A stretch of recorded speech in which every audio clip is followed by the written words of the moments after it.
Welcome to the Hematology, Coagulation, and Flow Cytometry laboratories. The laboratories are directed by clinical pathologists from the Department of Pathology. Hematology is directed by Anne-Marie Blenc, Coagulation by Mark Smith, and Flow Cytometry by Vonda Douglas Nikitin. If you have any questions about laboratory testing or patient results, always feel free to contact us with your questions. The Hematology and Coagulation Laboratory is located on the first floor of the research building. The lab manager is Rebecca Beccarella. We have 3 medical technologists who act as assistant supervisors and 26.5 medical technologists.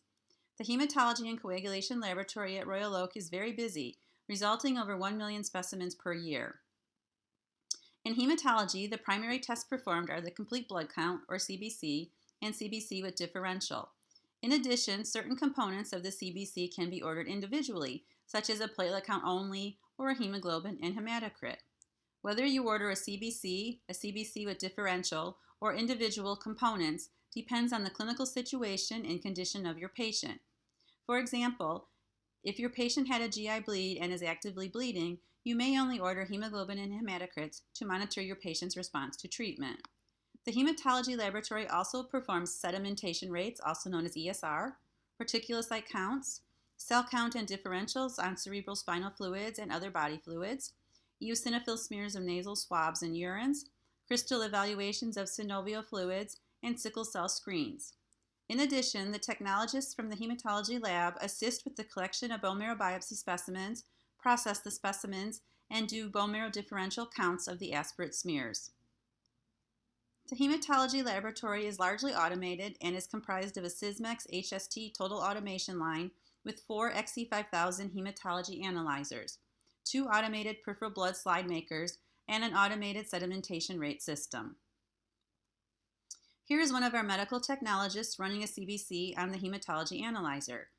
The majority of CBC specimens that are run on the hematology analyzer will automatically result without intervention by the medical technologist. However, when abnormalities are present that meet certain criteria, the medical technologist will have to intervene, which may include chart review, slide review, and possibly performance of a manual differential. In the cases requiring technologist intervention, the CBC results may not be available as quickly as those that auto-result. In addition, if certain criteria are met, a pathologist will also review the peripheral smear and issue an interpretation. Here are some examples of hematology technologists at work to provide you with results for your patients. The coagulation laboratory provides both routine and special coagulation testing. Routine testing includes PTT, PT, thrombin time, fibrinogen, D-dimer, and PFA 100 analysis. Specialty testing includes factor levels, thrombophilia testing, testing of fibrinolysis, von Willebrand disease, platelet function, and some drug monitoring. Proper sample preparation is important for all laboratory testing, but particularly in the coagulation laboratory. The citrate or blue top tube must be completely filled to ensure accurate results. In addition, it is imperative that expired tubes are not used or the coagulation testing may be affected. There are also requirements for temperature storage and avoiding use of non-sharps to transfer sample from syringe to evacuated tube. The coagulation laboratory also offers coagulation consult panels for thrombophilia, antiphospholipid antibody, bleeding diathesis, von Willebrand disease, and prolonged clotting times. When you order these consults, a basic panel of tests will automatically be performed and then interpreted by a hematopathologist. Here is a medical technologist loading PT and PTTs on the coagulation instrument, the ACL top. The flow cytometry laboratory is located on the 3rd floor of the research building. Whereas hematology and coagulation are open 24/7, the flow cytometry lab has specific hours. The flow cytometry lab has 2 Navios analyzers, which are used primarily in evaluation of hematologic disease as well as immunology testing. The flow cytometer measures properties of single cells in a fluid stream as they pass by a laser. This technology is ideal for analyzing liquid specimens such as blood, bone marrow, and body fluids. However, biopsies from other tissues such as lymph nodes, skin, and the GI tract can also be analyzed. These specimens must be disaggregated and the individual cells suspended in a fluid, which can then be analyzed on the instrument. It is very important that tissue specimens sent to the flow lab for evaluation must not be placed into a fixative such as formalin, but should arrive in RPMI, saline, or saline-soaked gauze. Blood and bone marrow can be accepted in either EDTA or heparin anticoagulant tubes, although EDTA is preferred.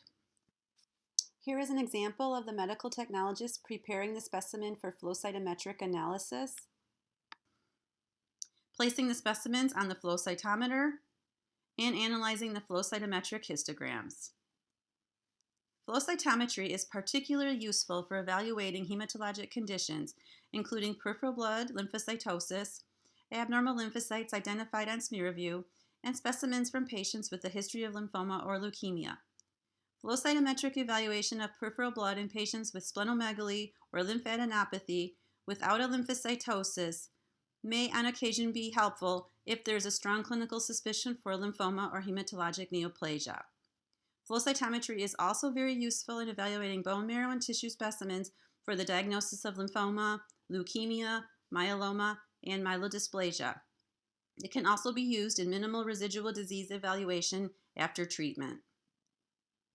Flow cytometry is also used for non-neoplastic conditions, including immunodeficiency such as HIV T-cell subsets, HLA cross-matching, HLA-B27 evaluation, PNH screening, and fetal hemoglobin.